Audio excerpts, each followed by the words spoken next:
Hi, welcome to Let's Talk. This is Heidi Jill Lopez, and this is my special guest, Austin Hansen. Say hello, Austin.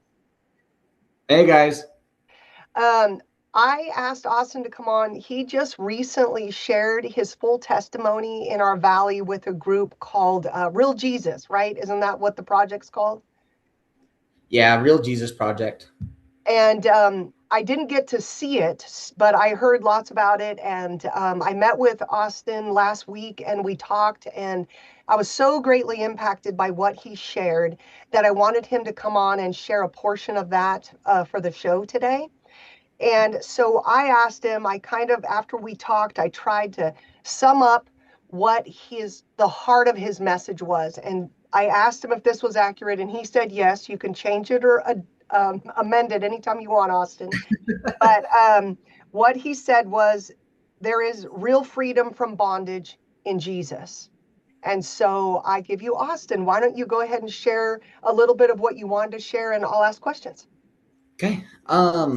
So gosh, this is the hardest part for me is like where do I start? So Yeah. my name's Austin, obviously, as Heidi has said. I've known Heidi for 2 seconds. yeah, 2 seconds roughly. I've known about her a lot. She's very well talked about person in the valley. I'm a middle school leader for one of her grandkids, her grandson Dash. Great kid. Love being He is around a him. great kid. And he's going to Yeah. be watching this, so I'll leave this in. He'll love Yeah, that. better leave it in. Um, yeah, so I am 23 years old, and I grew my whole life. I grew up in southeastern Idaho in what I used to call a small town named Pocatello, just south of Idaho Falls and just north of Salt Lake. So kind of right in the middle ground of it all. Um, Grew up there. I was born and raised in a Mormon family. Great family, love them all. And ended up going to college and all these other things. I grew up playing baseball. I think I started playing baseball when I was 5 years old Mm, and didn't finish until my sophomore year of college. wow. So baseball was a big part of my life. I love to hunt, fish, be outside, hike, camp, do anything, be around friends, all these other things. So that's a little bit about me that probably won't come up in the story. But yeah, so kind of kick this whole thing off. Sorry, I kind of gaze off the camera a little bit. So if that, That's okay. You're just fine. Don't worry about um, it. It's casual. yeah. So I think it was back in eighth grade, my eighth grade year. I had viewed sexual images or pornography around that time. That was the first time that I've gotten introduced to pornography. Found it on Instagram. Um, I don't know how long I had had Instagram before that, but it was very shortly, like after downloading Instagram Right. to here's what the world has to offer, kind of thing. And I'm guessing it was really easy for you to find.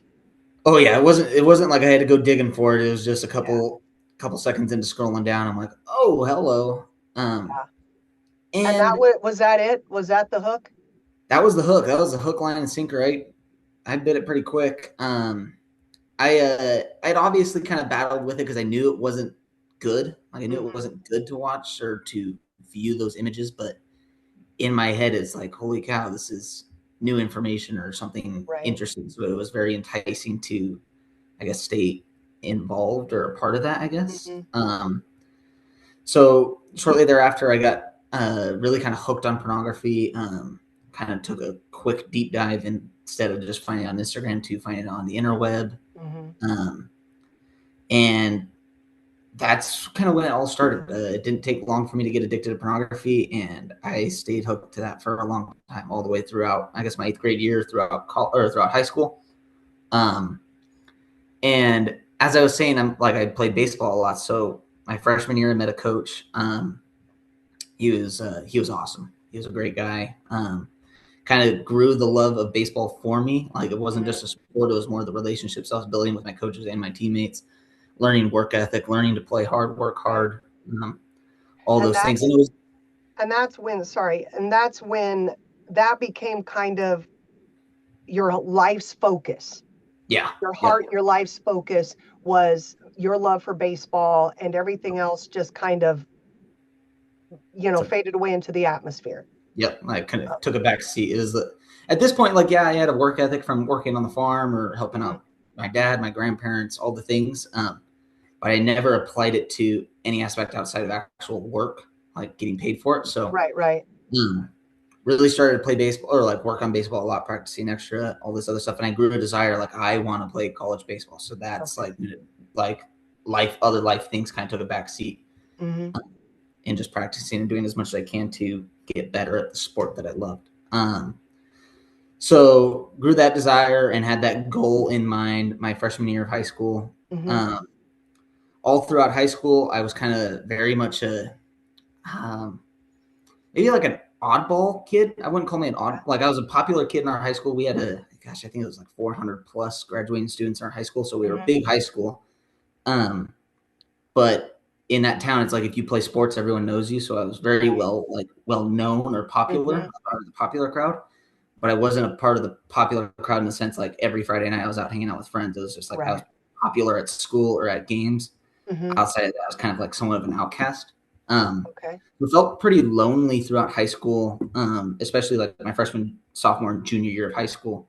And pornography just was my little outlet. That was my, if I'm bored, I'll go do this. If I'm stressed, I'll do this. If I'm Hmm. mad, angry, upset, whatever it is, like that was kind of my outlet. Um, so basically, most of my early years was watching pornography and playing baseball. That was like basically my very much a daily routine, I guess you can call it. Wow. Um, Yeah, yeah, that I can saying it now, I'm see. like, Yeah, you can see how that would shape yeah. your days ahead. Yeah. Mm-hmm. So go all the way throughout high school. My senior year, kind of became like kind of created somewhat of a friend group within the baseball team. Hmm. We'd hang out a lot, all these things. Great guys. I'm still really good friends with most of them. Whenever I go back home, we'll hang out. Um, but that year, my senior year, I was really starting to make leaps and bounds in my baseball career or in Hmm. my playing performance. I was really playing really well in the fall. And my senior year, gosh, I think it was back in maybe December or February or December or January. I get reached Hmm. out by a coach in southeastern Okay. Oregon, in Ontario, and he's like, "Hey, I'd love to offer you a scholarship. Here's our scholarship. Like, I'd love for you to come play with us. This is a little bit about our program, all this other stuff." And I'm like, "Yes, in a heartbeat, I'll take you." Like, I have friends that have came and played for your school. They recruited a lot from our area, so it's like, yeah, Okay. I'd love to come and play down there. I love the area. It's close to home. It was like 3.5, 4 hour drive away from home. So it was like, wasn't too far. It was pretty Hmm. like close enough that I can go back home, but far enough that it But felt far like I enough could. away. Mhm. Yeah. Yeah. So I'm like, yes, I'll come play. I didn't, I think I responded to the coach, yes, send me your letter of intent before I told anyone Your else. I think, parents. yeah, before I told my parents.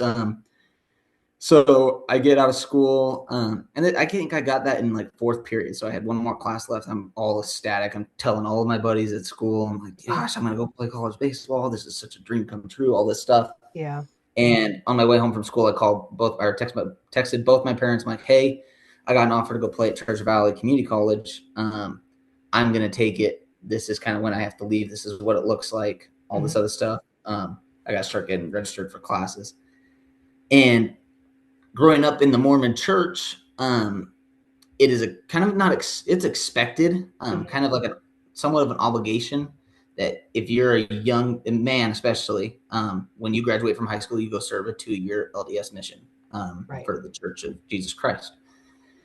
And then for girls, it's like kind of like if you want to, you can. If you don't, you don't, kind of thing. But for men, it's a very much expected kind of thing, an obligation. And me not doing that kind of was a curveball to a lot of my family. Right. Like Right. I was going to church on Sundays. I was going to all the youth gatherings. I was Hmm. passing the sacrament, blessing the sacrament, all this stuff. Like I was very much a good Mormon Sunday boy kind of thing. Hmm. All the Besides that, while all the trapped while, in, but trapped in pornography and all of these yep, things, and not knowing how all that fit together. Yeah. So it's Yeah. like they thought I was a great kid, and I didn't tell anyone about it. I think the people that knew about it were some of my closest friends, just because we joke around about it all. But it's like Right. Right. other than that, none of my family knew about it. My mom Well, had it's taught not me, like you. It's not like yeah, you share it out. Like, It's like, see, that's hey, what I'm doing. Yeah. here's what I'm doing. Here's my Yeah. deepest, darkest secrets. Here's my closet kind of thing. Like Right. Exactly. my mom had caught me early on, but it was like took my phone away for a week and then I was like right back onto it. So Yeah. somewhat knew about it as it had been a thing, but didn't know that it wasn't consistent or still Still a going on. thing. Yeah. Yeah. So my heart was definitely not go serve a mission compared to a dream that I've had for 4 years kind of thing. Right. Right. So I think my mom called me first. She goes, hey, like, you not going on a mission? This is kind of like out of left field. I thought you were going to go do that and then go and play baseball. I'm like, no, like, I think this is what I should do. This is what I really want to do. I don't really want to go do that.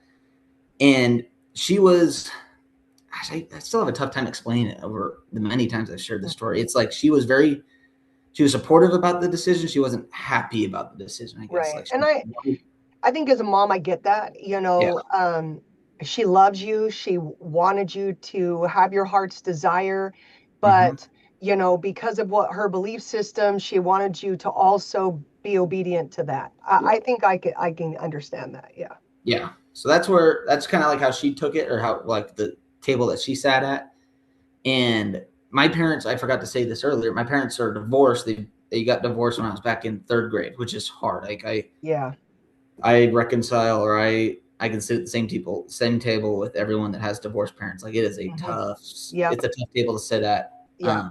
It's And hard it's on the same everyone. story, different circumstances, different Yep. pains, but it's the same thing. I know I'm a divorced child. I married my husband and his Mm-hmm. boys. They're my boys, but I always say Mm-hmm. I married Sam and the boys. Um, Yep. but and as I told you when we talked, that I was actually thankful when I married them that I was a divorced kid, because then I would have a much greater understanding of what they were going through, which I did. Um, Yeah. and that again, that's the good that Mm-hmm. Jesus brings about, that Satan planned for evil, God turns it to his good. Yep. And that's the good in it. Uh, Yeah. it's not necessarily a great club to be in, but a lot of healing can happen and we can walk alongside a whole lot of other people. Yeah. Yes. Amen to that. Yeah. So this So that then your dad, yeah. you So talk to then your my mom. dad, um, with them being divorced, they had split custody. My mom had main custody. Right. We had split custody to where every like Thursday night and every other weekend, me and my brother would go and spend the nights or the days or whatever with my dad. So this had all happened on a Thursday. I'd gotten the offer and all this other stuff on a Thursday. And he calls me. I think he called me. He's like, "Hey, what's going on here? I thought you were going to go." Same conversation that my mom had, same answers that I gave him. Ended like in the sense of, okay, you're like everyone's kind of off put about this kind of thing. Mhm. I guess I'll see you tonight. I'm like, okay, sounds good. This time we were doing open gyms for baseball, so it's like we would go over to his house at 6 o'clock. Mhm. But with baseball, I think it started at 5 or 6, so I wouldn't get home until 7:30 or so. Mhm. So me and my brother come to his house after baseball. Our stepmom and Angel, gosh, I love Angie. I hope she sees this. But I do too. um, she's awesome. She was a rock in this whole situation. But we get home, we have dinner, and me and my dad get in a huge argument, huge disagreement. It was a tough thing because it was arguing back and forth. Like, why are you not going on a mission? Like, you need to go do this, not go do that. Like, take the 2 years, then come back and play baseball if it's still on God's heart and all this other stuff. I'm like, no, Dad, I need to go do this. Like, I feel like I need to go do this. This is something that Right. I actually want to do. Like, I don't want to go on a mission. If I go, I'm going to go half-hearted and not do anything. And he's like, well, you're just flipping the middle finger to God. I'm like, I'm flipping the middle finger to God for not going and doing what he's given me the gift to. It was just a big Yeah, argument it's back and back and forth. forth, back and forth. Yeah, Yeah. like there was Yeah. we were not gaining any ground. We were just losing ground in Mhm. our relationship at the sense. Right, right. So I think that carried on for 2 hours. I think we were just yelling and screaming back and forth at each other for 2 hours, give or take, to the point of where my stepmom and brother kind of had to leave. Like it was just getting awkward and uncomfortable for them. Yeah. Um, so I end up going to sleep. I go to school the next day. This was my mom's weekend. We kind of just ended the conversation on like, this is it. We're not going to talk about this anymore. Like Mhm. whatever kind of thing. A couple of weeks goes by. I think it was February 19th. I think I signed my letter of intent. So for our kind of area, we'd have a big party. It's like, this is something to celebrate. We'll Right. invite a bunch of people over to a certain area. We'll sign the letter. The news will come, all this stuff. So I invited my whole family, a lot of my teammates, people from high school. Um, and that morning, it was a Saturday morning. I'm spending it with my dad, and I get a text from my grandpa, his dad, saying, "Hey, can you come by the house? I just like need to talk. I need some help." So I'm like, "Okay, Yeah. sounds like before your signing thing." It was like I think 10:30 or 11. So I'm like, "Yeah, sure." So I'm thinking he just needs help with the cat, like help feeding the cows or something like Right. that. So he texts me often to come and help him out with stuff like that. So I run over there, and he's just meeting me in the garage. He's like, "Hey, so let's talk about this, like what's going on here." And we start talking about it, and we kind of got. It wasn't a heated argument. He's the kind of guy where he's not agreeing with you at all, and he's Hmm. like more upset, but he's not gonna yell, hoot, and holler at you, kind of thing. So firm. Yeah, very firm in what he's saying, and he's not saying it with any gray. It's very, Hmm. very black and white. Right. Right.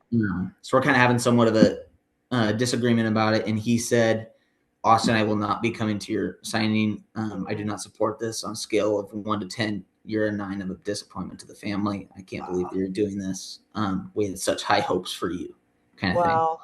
I'm like, "Oh, Yeah. that hurts. Like that stings." Because at this time, me and him, like he was like one of my heroes. Like every Yeah. grandpa's a hero to the grandkid, especially with how much time that we spent together. Like I would go work for him for a couple Yeah. hours after school. We really built kind of a solid relationship, I thought.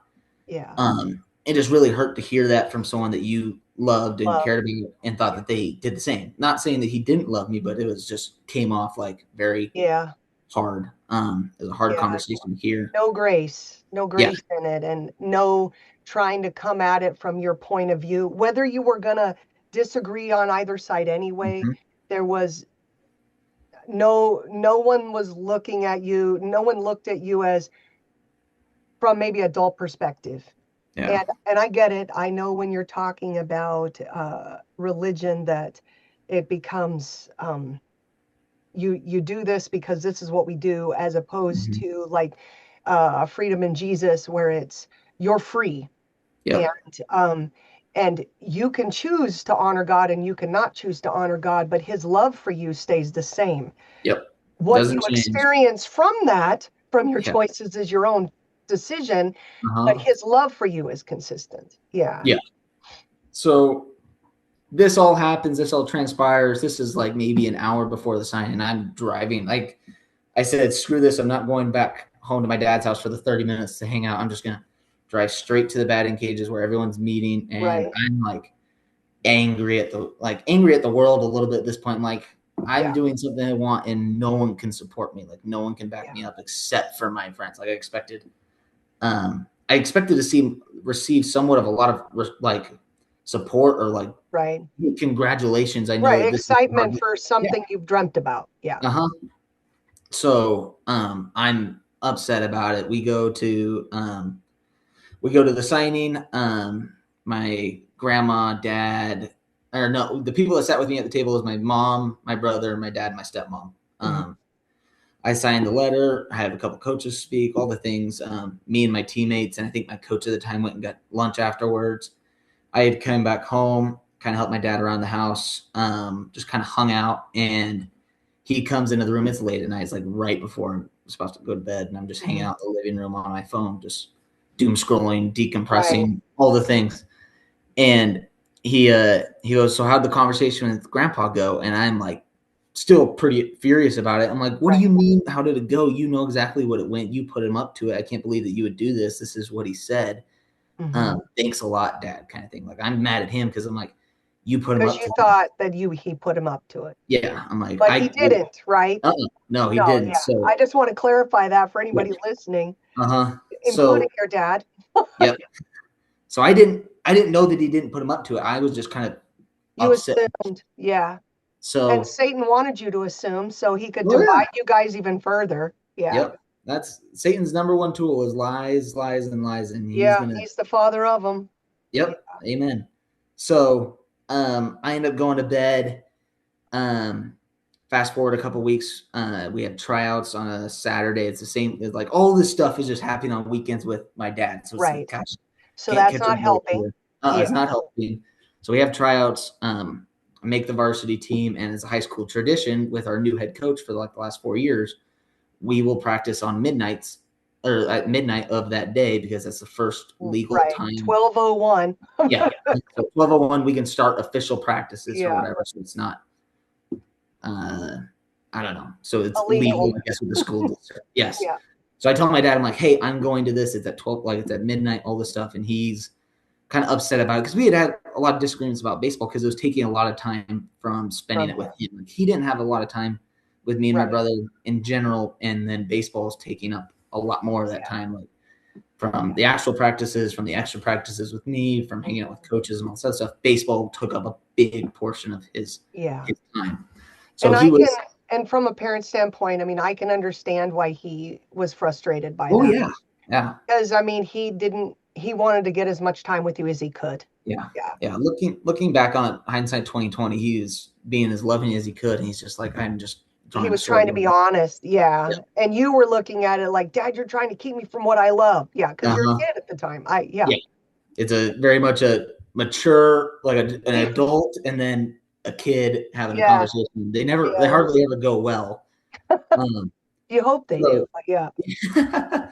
So during this conversation, I'm like, I'm going. He's like, no, you're not. You're staying here. I'm like, Dad, I'm going. Like, I have to go. He's like, fine. If you're gonna keep on doing this, go live with your mom. Like, don't come back, kind of thing. Not along those words, but Right. go Right. live with your mom if you're gonna make these decisions. I'm like, all right, fine. Like, we're Yeah. not getting along anyways. I'll go pack my bags and I'll go live with mom. She gives me the freedom to go do this, Mm-hmm. all this other stuff.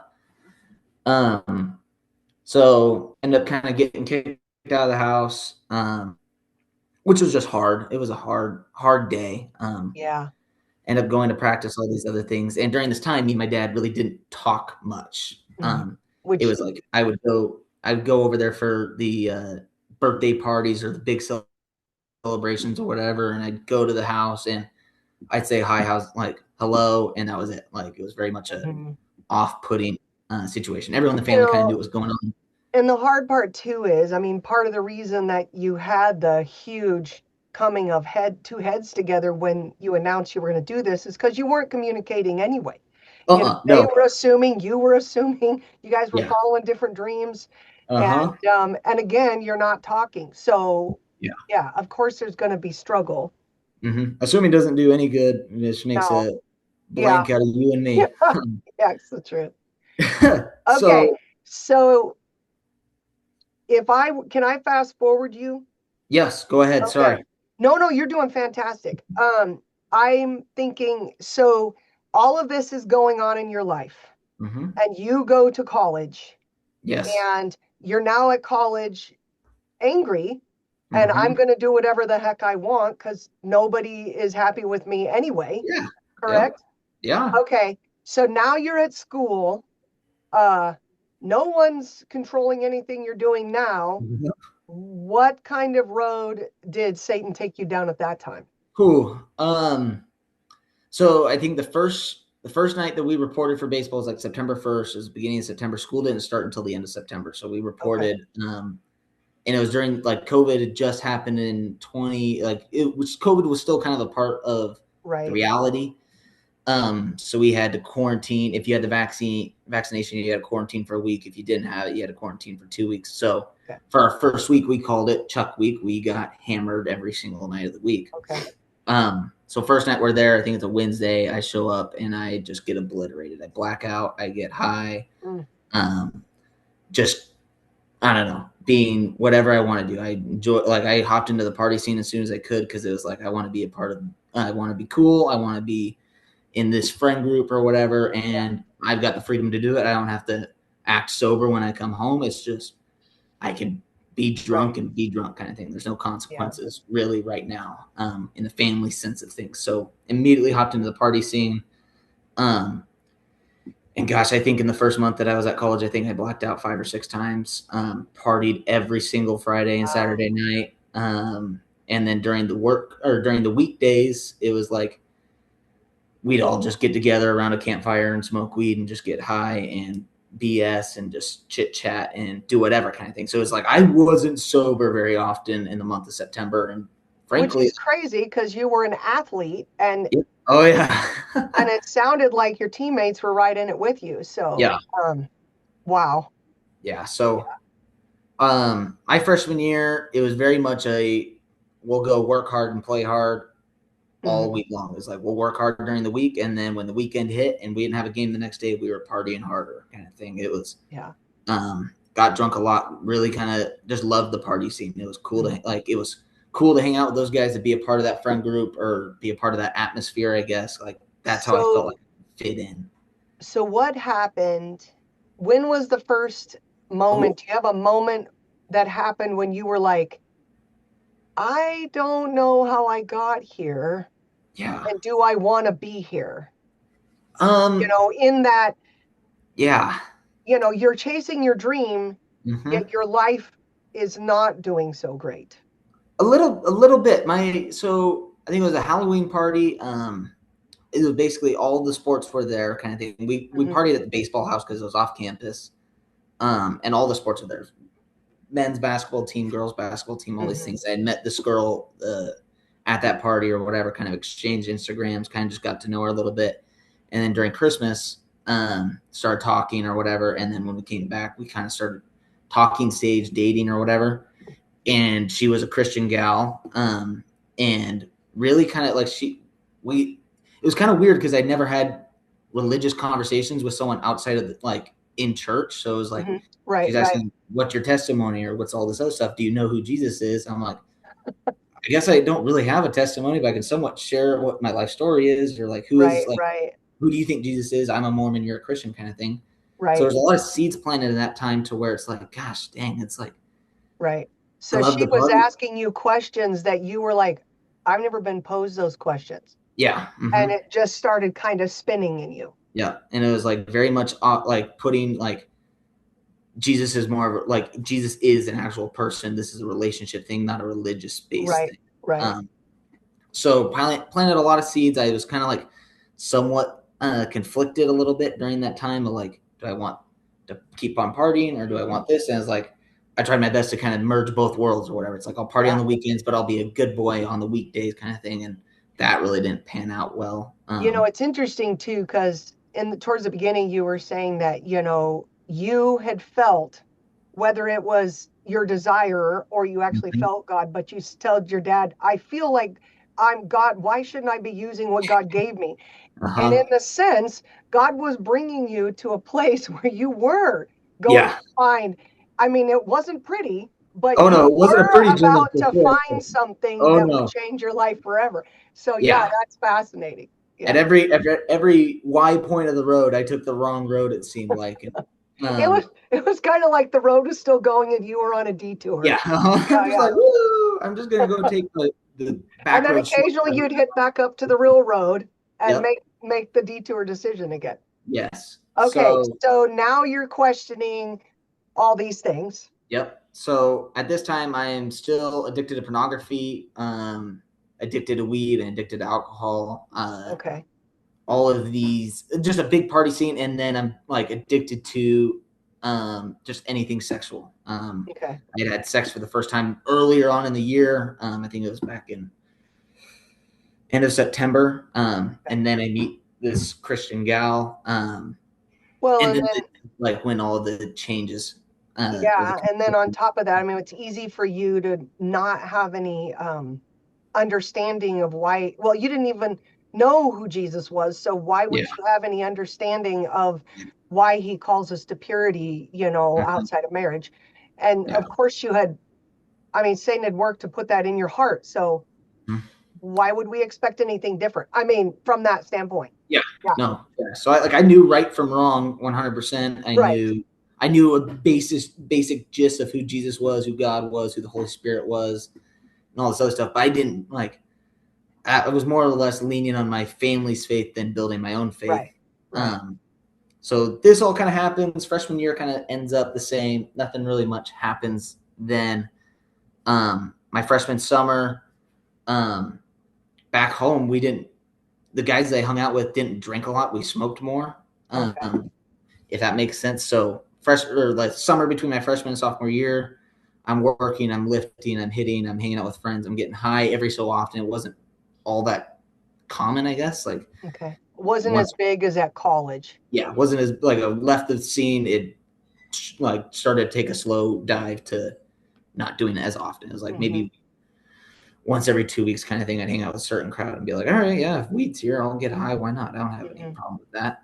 Or during that freshman year, me and the Christian gal from school are really starting to talk a lot more. We're texting, FaceTiming, all this stuff, like really just kind of getting to know each other and being friends. Like we were best friends our Hmm. freshman year, and then during that summer, like um, I didn't really have many good Which, friends. I guess like I was friends with teammates, but yeah. she was like my best friend. Like I felt like I could be vulnerable. I felt like I could be Mhm. honest. I felt like I was heard. All these things. Which is why all of her questions impacted you so much. Yes. Yeah. Yeah. So sophomore year starts. I get to school. I am now living off campus in an apartment with two other of my teammates.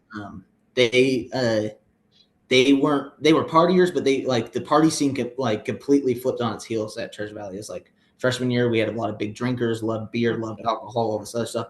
Sophomore year we love weed, kind of thing. Okay. It was party scene flipped on its heels. Moved in with two guys that love to smoke weed. Um, and then I think 2 weeks into us reporting there, me and the gal started dating and dated our whole sophomore year. But with me Mhm. living with those guys, I would smoke or whatever so often, hang out with them, and I knew that during that relationship, that wasn't something that she Would supported. want, Yeah, right? would want. So it's like I hid that from her. I hid Okay. everything from her. It's like I was Right. vaping at this time. I was smoking weed. I was addicted to pornography. Like that was my thing, and Hmm. everyone else knew about it except her. So that was like a very stressful time. Like, no one can tell her about this because she doesn't know. Right. If you guys tell her, it's That's all gonna, it. yeah, Yeah. it's gonna blow up kind of thing. So I'm like, I'm hiding it. And it's interesting to me because I've never really seen it with my own eyes, like how well people can hide something when they Oh, feel like yeah. they have to hide it. Yeah. Uh, And especially, I mean, I taught school, so I have recognized a lot, but a yeah. lot of people aren't observant, and a lot of Mhm. people also choose not to be observant. Yeah. So, yeah, because if you choose to be observant, you might have to actually get involved Yep. Uh and huh. step out and say something, Yep. right? Some people are like, So, I'll leave that to someone else. I'll leave yeah, that to. and you were pretty sure this girl, if she knew, she was probably saying something. Oh yeah, if she knew, I was pretty sure that we were gonna break up, and I'm like, gosh dang it, like I Hmm. love you, and I also love this other life, so it's like I'll do this when you're not around, but then I'll Right, not do it when you're around, right. kind of thing. Well, Um, talk about in scripture when it says, I know this is not God, but that you can't serve two yeah. masters. And you were basically serving two I masters. was doing as best I could. Hmm. And it was hard. It was really hard. It's like felt lonely in one area and then felt kind of lonely in the other area because this girl that I loved didn't really know the real me. She loved Right. the person that I was What like you portraying. Yeah. portrayed. Yeah. Yeah. Portraying or someone that I was without it kind of thing. Yeah. So this stuff's going on. I'm hiding all of this other stuff. There was a handful of times like um, that I would let her know, I'm like, hey, I'm gonna go hang out with the baseball guys tonight. We're probably gonna smoke weed. I'll probably be high, like just an FYI kind of thing. And she was okay with that. She wasn't thrilled, but Hmm.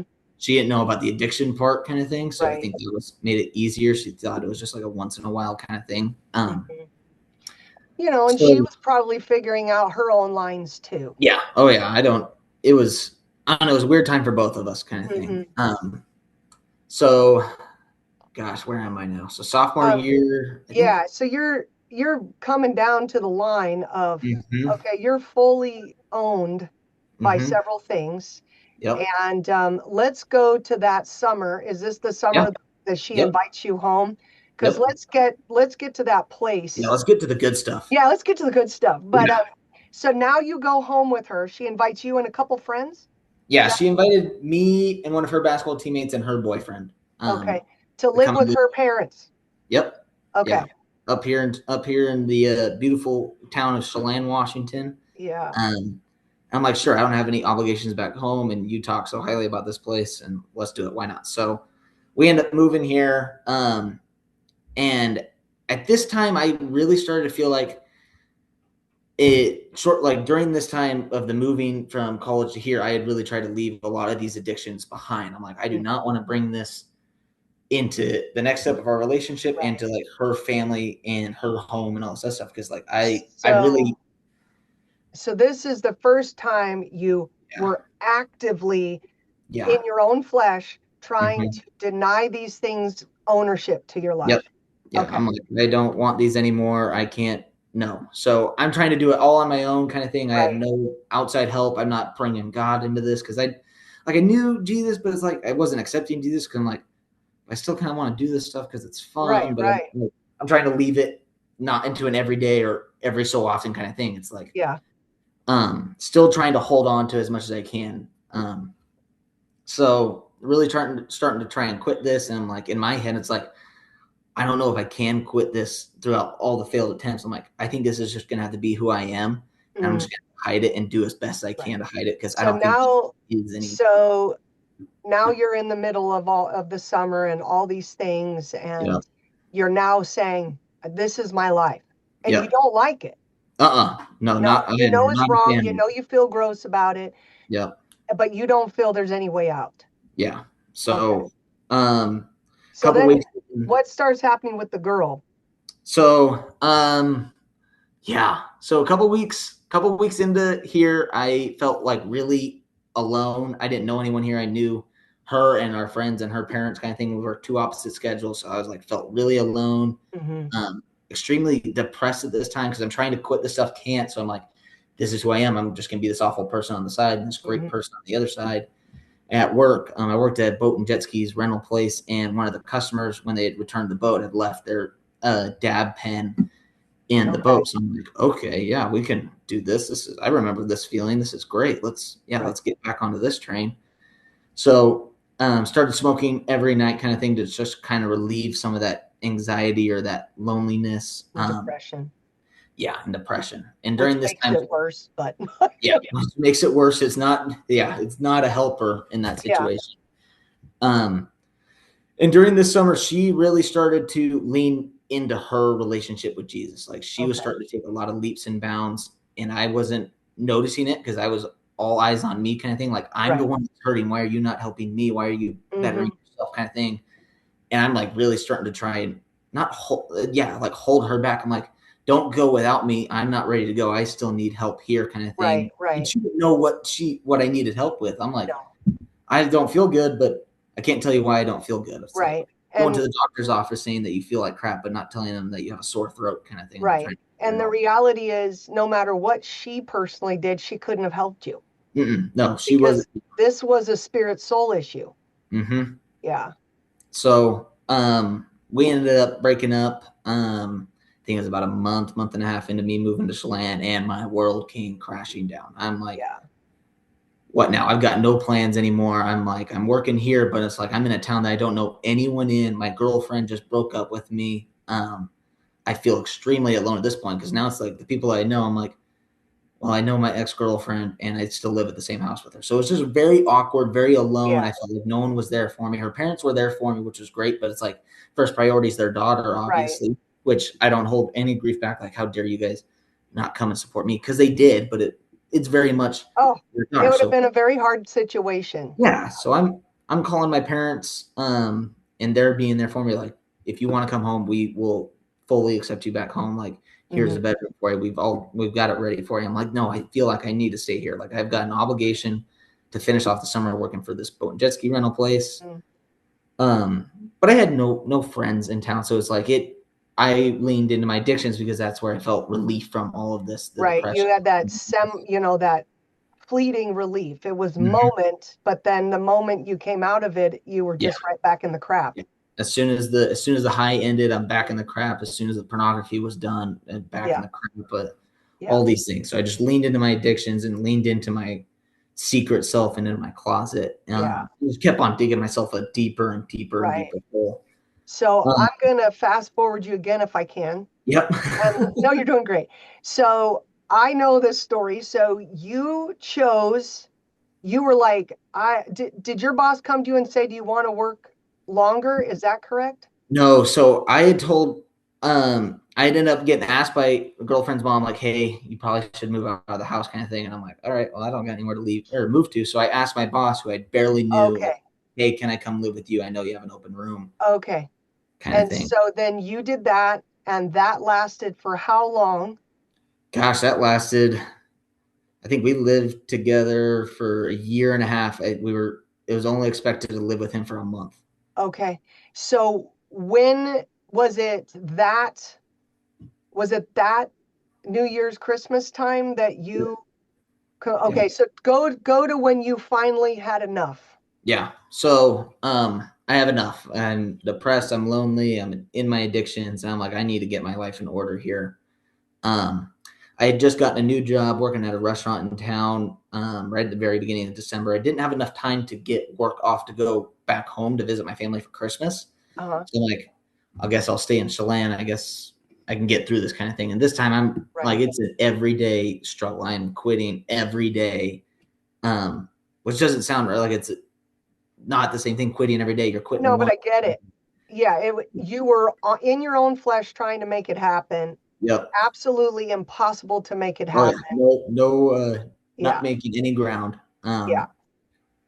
So I quit weed almost every other day. It seems like I'd quit for one day, I'd be Hmm. clean for a day, and I'd get right back onto it. Yeah. So in December, uh, I'm home alone. I'm just extremely depressed. I'm trying to quit, and I finally just had enough. And I Hmm. got down. I knew at this point I thought I was going to spend all of Christmas alone. Like I am like Yeah. no one's going to be here at the house. I don't have anyone in town. I'm just going to have to go to the gym, come back home, and sit on the couch for the next 10 hours, and then go back to sleep, kind of thing. Hmm.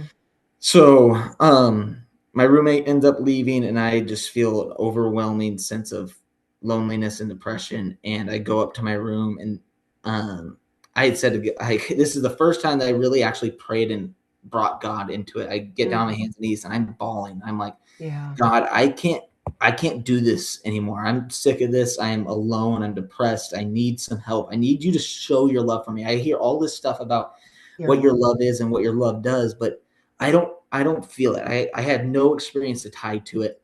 Um, I am done with the weed, the smoke, the vaping, the pornography. I'm done Hmm. with that. I need you to come into this, and I need you to take these away, and I need you to bless me with a friend group and a group for this Christmas Yeah. time, because if I don't have one, I know that I'm going to relapse, and I'm not going to have the strength and the courage to try and quit this again. Like I'm just going to be Yeah. done. This is who I'm going to be for the rest of my life, kind of thing.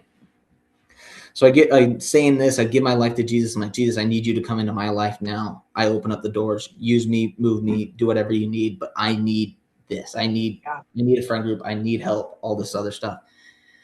And that happens on December 23rd. 30 minutes later, I get a call from her name's Marcia. Mm. She's a youth group leader here in town. And I had gone to a youth group a handful of times beforehand, but I didn't really like I just kind of go and I'd sit around, learn about Jesus a little bit, do a little Bible study, and then I kind of leave. Like I knew her from that. Like we chit Right. chat. Right.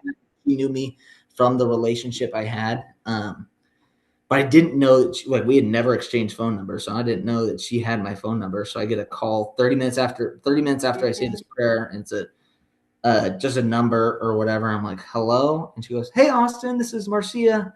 Um, word Bless around that. town is it? Yeah. Yeah, word around town is that you're staying home for Christmas. I'd love for you to come and spend Christmas with me and the Wall family That's in so cool. Pateris. Like they're my uh, family away from home kind of thing. Like Right. I'd love Right. for you to come and spend Christmas with us. I'm like, oh, like thank you so much for the offer, but I'm gonna have to pass. Like I don't want to be a burden. I don't want to intrude because that's like the guy I am. It's like I love helping, but I hate being a burden. So I'm like, Right. I felt like I was just gonna be a burden. Like I was just a So God was like, "Hello, you yeah, I'm like, just sorry, man. I asked just me." gave you exactly what you asked for, and you're gonna shut Yeah. it down like it's no one's I business. I do want to make a really cool point here because I don't want anybody listening to miss it. Mhm. You when you got on your knees before Jesus, Yeah, what you did was fully surrendered, and you literally laid all of your other gods down yeah, at his feet. and Yep. you said, I'm done with them. I'm done with the pornography. I'm done with sex outside of marriage. I'm done with vaping and drugs and drinking and all of it. I'm done with it. Yeah. And that's full surrender. Oh And yeah. what I love is God didn't wait a second. He Mm-mm. just came right in Yeah. and changed your life. Oh And yeah. then brought, as you were requested, the moment you gave Uh-huh. your life, he's like, here's somebody, Yeah. Here's you exactly know. what you're asking for. Yeah, It was cool. Hindsight 2020, God was definitely after me from yeah. the very beginning, from Oh yeah. Well, he's senior year been of high after school. you since the womb. Oh yeah. Uh-huh. So But it's like it's so evident now. It's like you've been you've been yeah, pursuing me for so long, and yeah, I've been avoiding you for the whole time until yeah. now. And he's like, it's like a light bulb. I imagine it like a light bulb moment for me, but a light Mhm. bulb moment for him. He's like, it's happening. We got him. Yeah, Like all we have to do I is just know. Yeah, it's work like, with oh him. my gosh, he's here. Yeah, He's here. like he's Yeah, giving his life up, all this stuff. So it's an exciting moment. yeah. So Marcia let me calls. ask this question because I know some people are thinking it. Okay. The moment you surrendered everything, was it gone? Yeah. It was like a night and day difference. It's like I had no more desire. And before this, it's like during my times where I was trying to quit weed, it was such a unraveled Struggle. in my life and Yeah. unraveled in, especially in my sleep. That was the hardest parts. Is like Mhm. I'd have anxiety attacks. Like I try to go to bed at 10 o'clock so I could wake up at 7 to go to the gym, like get a good amount of sleep. But I would smoke before I went to bed. I'd smoke as soon as I woke up at I'd wake up at like 3 o'clock in the morning. I'd hit my dad pen, just be high for the 3 minutes before I fell back to sleep. Yeah. Um, So your like body was so out of whack yeah, because you were doing things that weren't good for it that yeah, it had to learn how to mm-hmm, be normal again. yep. Yeah. So like I would be driving from Manson to Chelan and Chelan to Wenatchee until 4 o'clock in the morning because I couldn't sleep and I'd have anxiety attacks. I'm like, Wow. I need to go do something because I need to wind down kind of thing. Mm-hmm. Um, and that night that night I'm laying in bed, trying to go to sleep, and I'm like, God, I gonna need some help sleeping here. Like this is gonna get hard. I don't like I am fully surrendering. I am fully running this race with you, God. Yeah. I don't want any more shortcuts. I don't want to fall off this race again.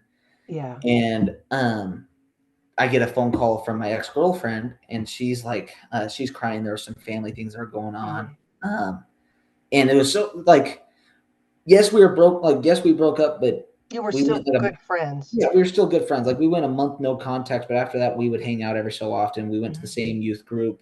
We chit chat, catch up. Like we both knew what was kind of going on in our lives, and we both still cared a lot about each other. We Right. still do now. But she's doing all this. She goes like, "How's home?" I'm like, "I'm actually still in Chelan. I couldn't go home and all this Wow. other stuff." So she's like, "Let's get out of the house. Like, let's hang out. Let's chit chat. Let's catch up. Like, what's Mm-hmm. going on, kind of thing." And I tell her, I'm like, I just gave my life to Jesus a couple of hours ago, and I Did she kind of flip outlined. out? Huh? Did she flip out? No, yeah, she flipped out in excitement, like, oh my Right. gosh. That's what I mean. She's like, what? Oh yeah. Uh-huh.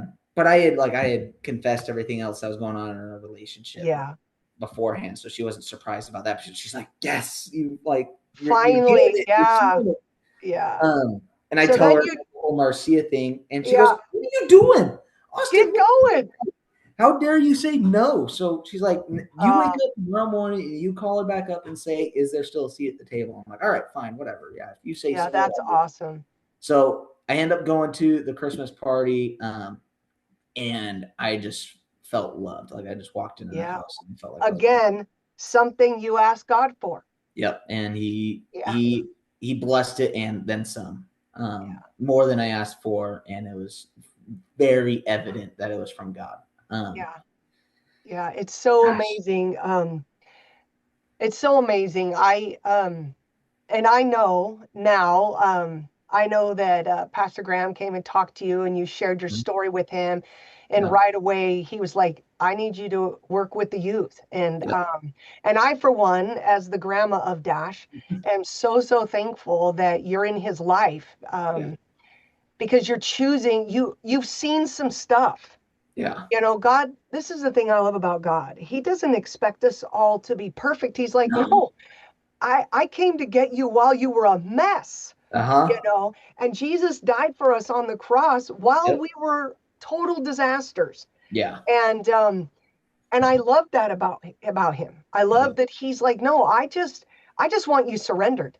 You Mm-hmm. surrendered to me, and I will do all the work. Yep. I don't need you to be perfect. I just Hmm. need you to come and ask for help. And I'm like, he's more than willing. He the word that we use father for is such a perfect word for us to Hmm. like see, because fathers, all they want to do is help and just be there. And that's Yeah, all that God is. And he helps and pours out blessings more and more the more that yeah, we're there for. Like he truly does love us, and it's hard for us to see it right. until we finally see it and we're like, holy cow, you've loved me from the very beginning, and I've Yeah, just given you the cold shoulder. yeah. And you loved me through all the crap, and you loved me through all, and that's who he is. It's Mm-hmm. like when we tend to think that God is super far away, we Yeah. don't realize that it was our choices, Yep. whatever they were, that led us away from him. He's staying steady.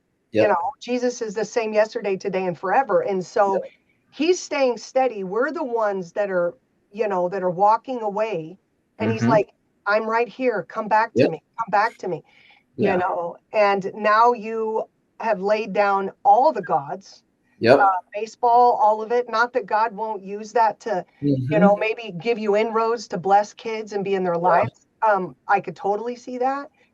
But the fact that you're all in and Yeah. you're willing to be vulnerable and share your testimony with so many people, Mm-hmm. I know it's going to impact a lot of people. And I know that this is just the beginning for you. Oh, yeah. Um, I'm just really excited for you. Yeah. I'm I really mean, excited for you. it's God is start like it's I knew from the beginning that God was going to use this story, but now that I'm starting to really kind of share it in a broader sense, like Yeah. sharing it at that Jesus out or Real Jesus Project and sharing it on YouTube with Anna Torres, like Hmm. people that come into my life asking, like saying, thank you for sharing this, or Yeah. I'm so grateful that you were bold enough to share this, or thank you for all this other Yeah. stuff. It's like, holy cow, God is truly using an imperfect person. Yeah.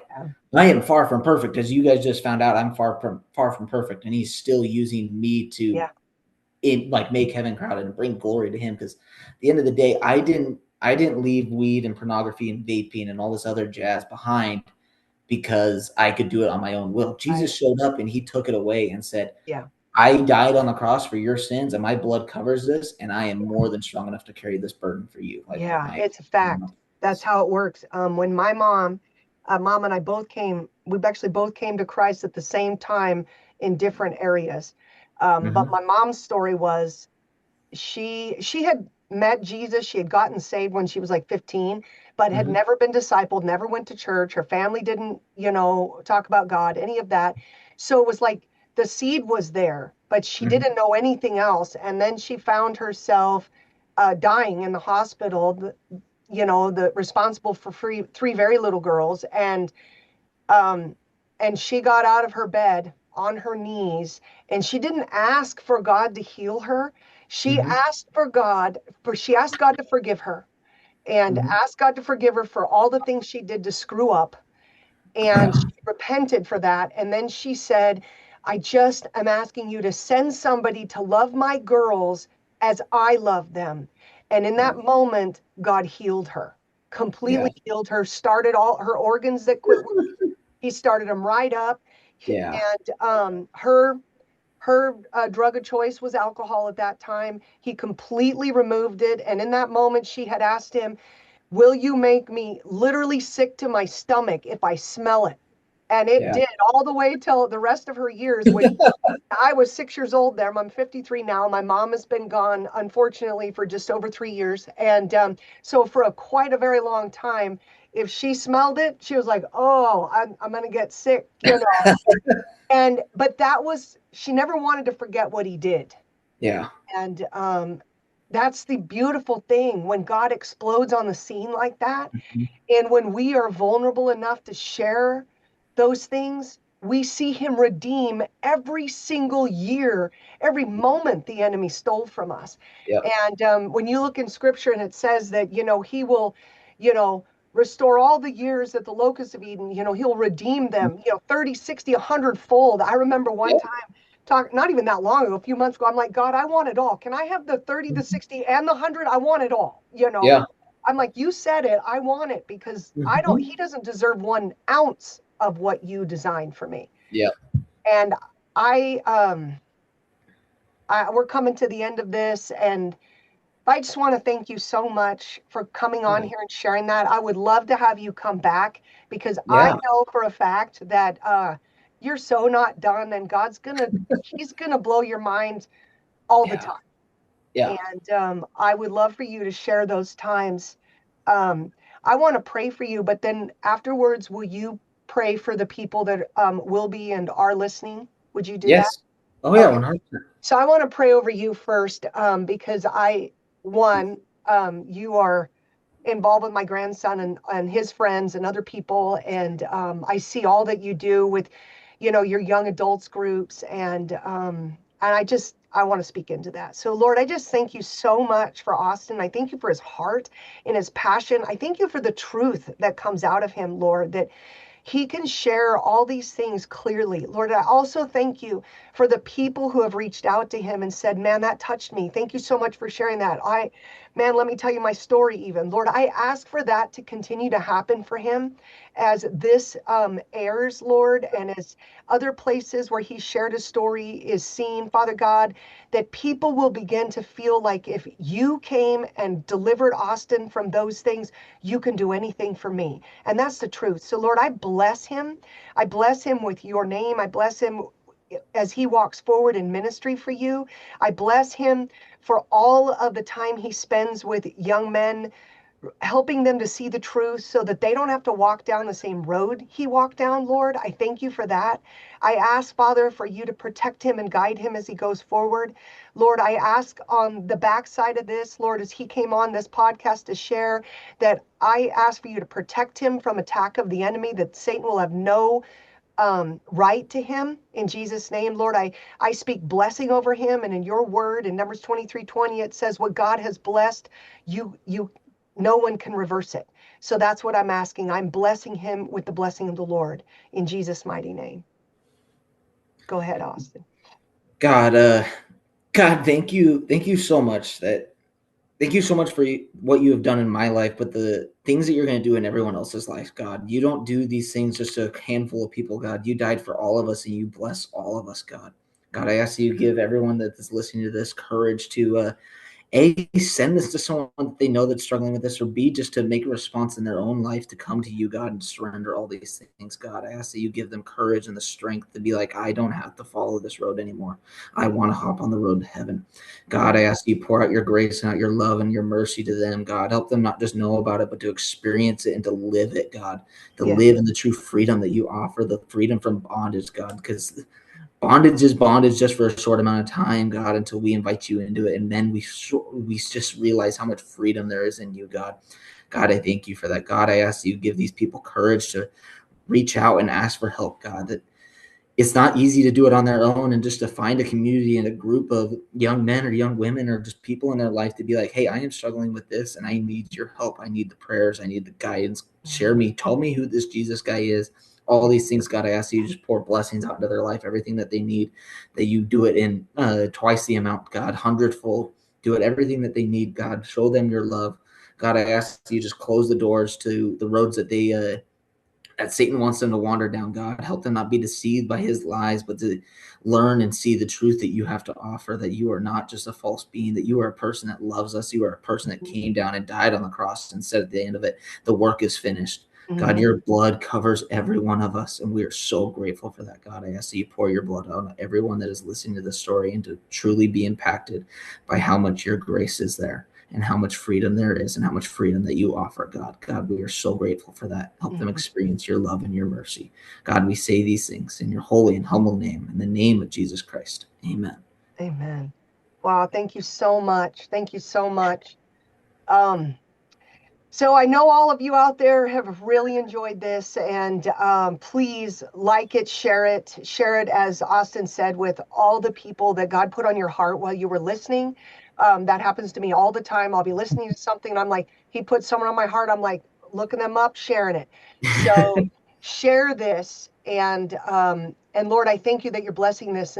Everybody's going to take it to heart. Thank you so much, Austin. You Yeah. are such a mighty man of God, and I'm so excited to know you and get to know you more as Yeah. time goes on. Yeah. Thank you for being on here.